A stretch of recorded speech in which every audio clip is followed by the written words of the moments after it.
Hello students, in previous lecture we had covered question number 2 to 11 of assignment 5.7. Let us see question number 12. The sides of a triangle are given by x, 2x and 3x minus 2. ये क्या कह रहा है आपको कि sides हैं triangles की, वो क्या क्या हैं x, 2x plus 2 and 3x minus 2. If its perimeter is 30 centimeter, अगर इसका perimeter 30 centimeter है then find the smallest side of the triangle. तो हमें क्या बताना है, सबसे छोटी साइड कौन सी है ट्रायंगल की. तो इसके लिए आपको क्या पता होना चाहिए, पैरामीटर क्या होता है, सम ऑफ साइड्स ऑफ ट्रायंगल. जो जो साइड्स का मेजरमेंट है अगर हम उनको एड अप कर दें वो हमारा किसके इक्वल हो जाता है, पैरीमीटर के इक्वल. तो हमने अपने सॉल्यूशन में यही किया.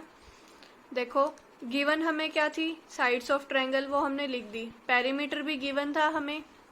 अकॉर्डिंग टू क्वेश्चन क्या होगा, अगर हम सम साइड्स को ऐड कर देते हैं तो वो किसके इक्वल आती है, पैरीमीटर के इक्वल. आगे तो जस्ट आपको सिंप्लीफाई करना है. x plus 2x 3x and 3x plus 3x 6x. 2 minus 2 ये हमारे कैंसिल हो जाएंगे, या फिर आप बोल सकते हो 2 में से 2 सब्ट्रैक्ट होने के बाद क्या बचेगा, 0. Right hand side 30. फिर नेक्स्ट आप क्या करोगे, नेक्स्ट स्टेप में x की वैल्यू फाइंड आउट करने के लिए जो आपको 6 मल्टीप्लाई में है इधर साथ में, वो किसके इक्वल होगा. इसके बाद आप ये स्टेप भी ऐड कर लेना कि x की वैल्यू क्या होगी आपकी 30/6. जब आप इसको डिवाइड करोगे 6 1 जा एंड 6 5 जा, तो x की वैल्यू आपकी कितनी आएगी, 5.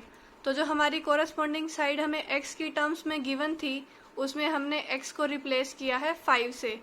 तो यहाँ हुआ x की जगह 5, 2x प्लस 2 यानी कि 2 मल्टीप्लाई विद 5 प्लस 2, और नेक्स्ट साइड के लिए 3 मल्टीप्लाई विद 5 माइनस 2. तो हमने देखा, इसको सोल्व किया. 5 हमारा एज इट इज रहेगा, 2 5 जा 10, क्योंकि बोर्ड मास रूल के अकॉर्डिंग पहले हमारी मल्टीप्लीकेशन सोल्व होती है. ऐसे ही नेक्स्ट के लिए 3 5 जा 15 माइनस 2. तो हमारी साइड्स क्या बनी, 5 12 एंड 13. तो स्मॉलेस्ट साइड क्या हुई हमारी, सबसे छोटी साइड कौन सी है इनमें, 5 है वैल्यू, तो स्मॉलेस्ट साइड हमारी कितनी आई, 5 सेंटीमीटर. सेंटीमीटर हमने कैसे लिखा है, हमने देखा कि पेरीमीटर हमें सेंटीमीटर्स की टर्म में गिवन था, इसलिए हमारी साइड भी किस में आएगी, सेंटीमीटर की टर्म्स में. और आप इसको चेक करना, ये आपका पाइथागोरन ट्रिपलेट भी बन रहा है. वो आपको मैंने बताया था कि फर्स्ट 2 टर्म्स का स्क्वायर को जब आप ऐड करोगे वो थर्ड टर्म के स्क्वायर के इक्वल आता है. आप चेक करना और देखना ये पाइथागोरन ट्रिपलेट भी बनेगा. नेक्स्ट है question number 13. Find the breadth of rectangle. Statement आपको पढ़नी है, जो पूछा जाए उसके अकॉर्डिंग वर्क करना है और अपना सॉल्यूशन निकालना है. हमें क्या फाइंड करनी है, breadth of rectangle. With length आपको गिवन है 15 metres and area is 165 square metres. बस इसके लिए आपको क्या चाहिए, जो जो टर्म्स गिवन है उस अकॉर्डिंग आप थिंक किया करो. आपको एरिया गिवन है, किसकी बात चल रही है, रेक्टेंगल की. तो हमें क्या ढूंढना है, एरिया ऑफ रेक्टेंगल हमारा क्या होता है, लेंथ इंटू ब्रेड्थ. लेंथ की मल्टीप्लाई ब्रेड्थ के साथ. लेंथ आपको गिवन है और ब्रेड्थ फाइंड आउट करनी है. आप देखो इसका सॉल्यूशन, गिवन था एरिया ऑफ रेक्टेंगल, लेंथ भी आपको 15 मीटर गिवन थी. एरिया ऑफ रेक्टेंगल क्या होता है, लेंथ मल्टीप्लाई विद ब्रेड्थ, वो किसके इक्वल होता है, एरिया. इसको आप कंप्लीट लिख दो, एरिया ऑफ रेक्टेंगल. फिर आपको जो लेंथ गिवन थी उसकी वैल्यू आपने सब्स्टिट्यूट करी. नेक्स्ट स्टेप में लेंथ की जगह आपने लिखा 15. बी आपको अननोन है, बी आपको फाइंड आउट करना है, तो बी को आप एज इट इज रखोगे और एरिया आपको 165 गिवन था. नेक्स्ट स्टेप आप क्या करोगे, 15 यहाँ हमारा मल्टीप्लाई में है तो राइट हैंड साइड में ये डिवीजन में जाएगा. तो 165 को जब हम 15 से डिवाइड करेंगे तो हमें आंसर मिला 11. और फिर हमारी ब्रेड्थ की वैल्यू क्या होगी, 11 मीटर, क्योंकि आपका सारा काम किस में चल रहा है, लेंथ भी आपको मीटर में गिवन है और एरिया ऑफ रेक्टेंगल भी आपको मीटर स्क्वायर में गिवन है. नेक्स्ट क्वेश्चन देखो आप, question number 14. The angles of triangles are. जो एंगल्स हैं किसी ट्रायंगल के वो कैसे हैं, x, x plus 15 and 2x minus 15. Angles किस में होते हैं, सभी डिग्री में. आप इसको x को भी डिग्री में कन्वर्ट कर लो. And find the smallest of the triangle. आपको क्या फाइंड आउट करना है, स्मॉलेस्ट एंगल. क्वेश्चन नंबर 12 में आपने स्मॉलेस्ट साइड फाइंड आउट की थी, इसमें आपको क्या फाइंड आउट करना है, स्मॉलेस्ट एंगल फाइंड आउट करना है. आपको वही अप्लाई करना है कि sum of 3 angles of triangle is always 180 degree. मतलब कि तीनों एंगल्स का सम कितना होता है हमेशा किसी ट्रायंगल का 180 डिग्री। तो जो तीनों आपको एंगल्स गिवन है उनको आप ऐड करो, 180 के इक्वल रखो और आपको x की वैल्यू मिल जाएगी। जैसे हमने क्वेश्चन नंबर 12 में सारी साइड्स निकाली थी और फिर स्मॉलेस्ट बताया था, ऐसे ही आपको इसमें स्मॉलेस्ट एंगल बताना है। ये आप क्वेश्चन खुद से करोगे, क्वेश्चन नंबर 12 की हेल्प भी ले सकते हो आप इसमें। नेक्स्ट है हमारे पास question number 15। Sudha is twice as old as her brother. Sudha कितनी है अपने ब्रदर से ट्वाइस ज्यादा है, यानी कि उसकी एज की डबल है। अब डिपेंड किस पे कर रहा है उसकी एज, सुधा की एज ब्रदर की एज पे। तो हम ब्रदर को अननोन मानेंगे और उसको सुधा की एज की टर्म्स में लेके आएंगे। फिर आपको क्या बोला जा रहा है आगे, 3 years एगो, यानी कि 3 साल पहले। जैसे सपोज करो अभी आपकी एज है 12 years, अगर मैं पूछूं 3 साल पहले आपकी एज कितनी होगी तो आप क्या करोगे, 12 में से 3 सब्ट्रैक्ट करोगे, 3 साल पीछे जाओगे तो उसका मतलब हुआ आपका 12 - 3 = 9। तो क्या होगा, Sudha age was 3 times of her brother age. जो सुधा की एज थी 3 साल पहले, उसके भाई की एज की 3 times थी, यानी कि भाई की एज को आपको 3 से मल्टीप्लाई कराना है, तब आपकी सुधा की एज आएगी। अब लास्ट आपको फाइंड आउट क्या करना है, एज ऑफ सुधा। तो इसका सॉल्यूशन देखो आप, लेट हमने करा एज ऑफ ब्रदर भी x ईयर्स, एज किस में चलती है आपकी ईयर्स में। ये आप ध्यान रखो, हमने ब्रदर की एज को x ईयर क्यों माना है, क्योंकि सुधा की एज ब्रदर की एज पे डिपेंड कर रही थी। तो सुधा की एज हमें फर्स्ट लाइन में गिवन था, जितनी ब्रदर की एज है उसकी डबल है। सपोज करो आपके भाई की एज 4 years है, तो आपकी एज कितनी हो जाएगी, उसकी डबल। अगर आप सुधा से कनेक्ट करके देखते हो तो आपकी एज अब है 8 years। अब फिर हम 3 years एगो चलते हैं। 3 years एगो है तो मतलब ब्रदर की एज भी 3 year माइनस होगी और सुधा की एज भी 3 years हम सब्ट्रैक्ट कर देंगे। और क्वेश्चन में आपको बोला गया था कि जितनी सुधा की एज है वो किसके इक्वल आएगी, जितनी ब्रदर की एज है उसकी 3 टाइम। तो एज को आप कंप्लीट ब्रैकेट में लिखोगे, आप यूं मत करना कि 3 की मल्टीप्लाई सिर्फ x से करा दो, ऐसे मत लिखना इसको 3 × x - 3, ये आपका रॉन्ग हो जाएगा क्योंकि x - 3 उसकी पूरी कंप्लीट एज है। तो आप इसको लिखोगे 3 × x - 3, मल्टीप्लाई कराओगे 3x - 9। ये आपकी डिस्ट्रीब्यूटिव प्रॉपर्टी से मैंने ओपन किया है। नेक्स्ट आप देखोगे वेरिएबल टर्म को आपने राइट हैंड साइड में शिफ्ट करा और कांस्टेंट टर्म को आप लेफ्ट में ले आए। आप ये ध्यान रखो, काफ़ी बच्चे मिस्टेक कर रहे हैं, जब आप लेफ्ट साइड में शिफ्ट करते हो तो आप इसका साइन चेंज करना भूल जाते हो, इस वजह से आपका आंसर इनकरेक्ट हो जाता है फिर। सो 3x में से 2x सब्ट्रैक्ट हुआ तो x, और 9 में से 3 सब्ट्रैक्ट हुआ तो वैल्यू आई आपके पास 6। तो अब ब्रदर की एज कितनी हो गई, 6, क्योंकि x की वैल्यू आई है हमारे पास और हमें फाइंड आउट किसकी करनी है, सुधा की एज। तो सुधा की एज क्या है, 2 टाइम्स ऑफ ब्रदर एज, यानी कि 2 × 6 = 12, और एज हम किस में मेंशन करते हैं, ईयर्स में। तो सुधा की एज कितनी हुई, 12 years। नेक्स्ट क्वेश्चन है आपके पास, Savita has ₹27 in the form of 50 पैसे एंड 25 पैसे कॉइन्स। सविता के पास 27 रुपीज हैं, उसके पास कुछ 50 पैसे के कॉइन हैं और कुछ 25 पैसे के। She has twice as many 25 पैसे कॉइन एज शी हैज 50 पैसे कॉइन्स। इस लाइन में वो आपको क्या बताना चाह रहा है, जितने उसके पास 50 पैसे के कॉइन हैं, 20 पैसे वाले कॉइन 50 पैसे वाले से डबल हैं।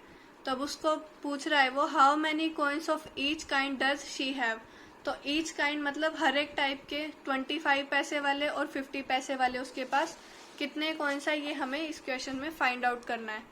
तो हमने पहले लिखा सविता के पास मनी कितनी है, 27 रुपीज। हमने सपोज करा 50 पैसे वाले कॉइन उसके पास x हैं, क्योंकि 25 पैसे वाले कॉइन 50 पैसे वाले कॉइन के डबल हैं।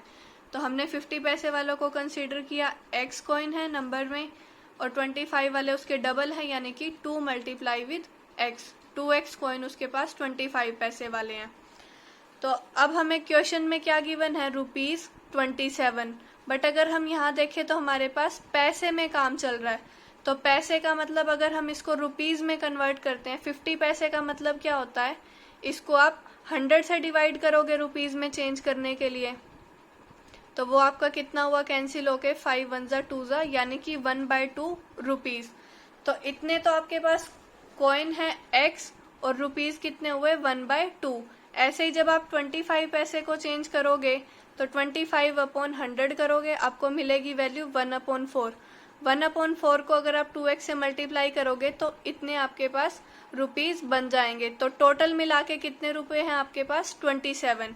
बस आपको जस्ट इनको सोल्व करना है। इसको आप कैंसिल करो, 2 1 जा एंड 2 2 जा, तो ये आपको वैल्यू मिलेगी x/2 और यहाँ से भी x/2। दोनों को जब आप ऐड करोगे तो आप देखोगे x + x/2 एलसीएम लेके 2 से आपका 2 कैंसिल हो जाएगा, x की वैल्यू आपको मिलेगी 27। तो अब हमें क्या मिल गया, नंबर ऑफ कॉइन्स ऑफ 50 पैसे 27 और 25 पैसे वाले इसके हमने डबल करने हैं, वो हो गए आपके 54।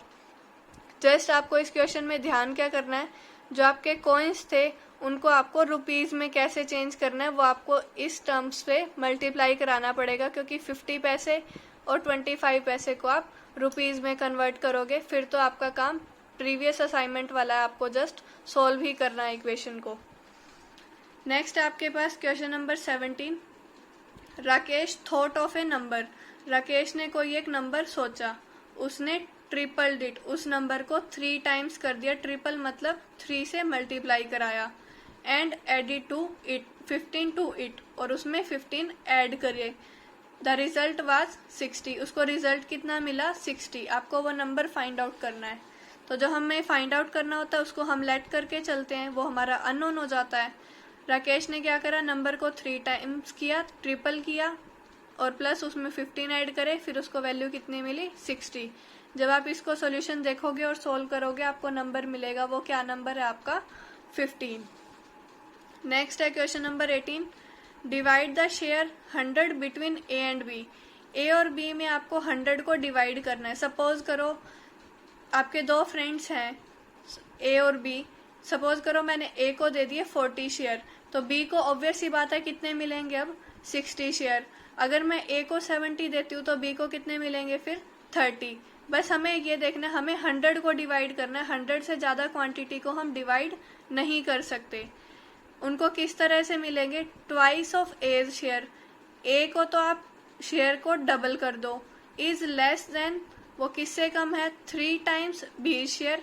जितना बी का हिस्सा है उसको 3 गुना करो, 3 से मल्टीप्लाई करो और फिर उसमें 200 सब्ट्रैक्ट करो। तो अब आप देखो जो आपने पहले क्वेश्चन किया था 19 वाला, उस तरह से ये चलेगा। ए का शेयर अगर x है तो बी को कितना मिलेगा 100 माइनस एक्स। जैसे भी मैंने आपको बताया, अगर मैं ए को 70 शेयर्स देती हूँ तो बी को कितने मिलेंगे 30। वो हमने कैसे फाइंड आउट करे, 100 माइनस 70 करके। तो बी के शेयर हो गए 100 माइनस एक्स।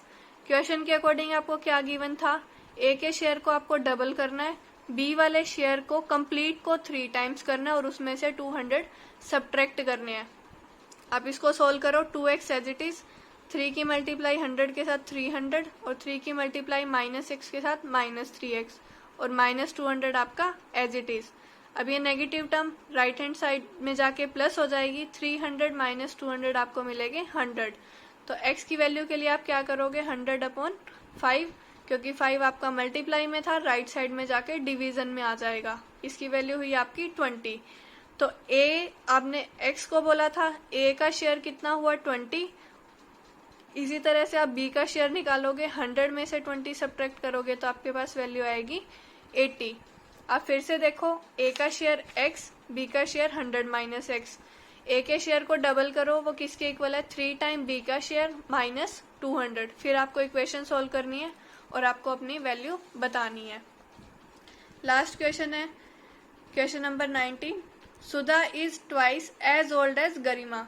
जितनी गरिमा की एज है सुधा की एज उससे ट्वाइस है। 10 ईयर्स एगो, सेम क्वेश्चन आपका 15 चल रहा है, बस वहाँ उसका ब्रदर था, यहाँ गरिमा आ गई। यहाँ पे 3 ईयर्स एगो था, यहाँ पे 10 ईयर एगो होगा। Sudha was 3 times as old as Garima, यहाँ पे भी वही था, Sudha age was 3 times age of her brother's age. बस ब्रदर की जगह आपकी गरिमा आई और 3 को आपको 10 से रिप्लेस करना है, सेम आपका वही क्वेश्चन चलेगा। तो अब आप देखो, गरिमा की एज x ईयर, सुधा की एज उसकी डबल यानी कि 2x ईयर। 10 ईयर एक हो जाएंगे तो दोनों में से आपने 10 सब्ट्रैक्ट किया, तो जितनी एज सुधा की है उसकी गरिमा की 3 टाइम्स है। इसको मल्टीप्लाई कराओ, सोल्व करो, x की वैल्यू मिलेगी आपको बताने किसकी थी? सुधा की एज। सुधा की एज क्या है? 2 टाइम्स ऑफ x, यानी कि x 20, 2 से मल्टीप्लाई कराएंगे तो सुधा की एज आई आपके पास 40 years. With the completion of assignment 5.7, your chapter number 5 is also gets completed. Send your homeworks for checking. Thank you.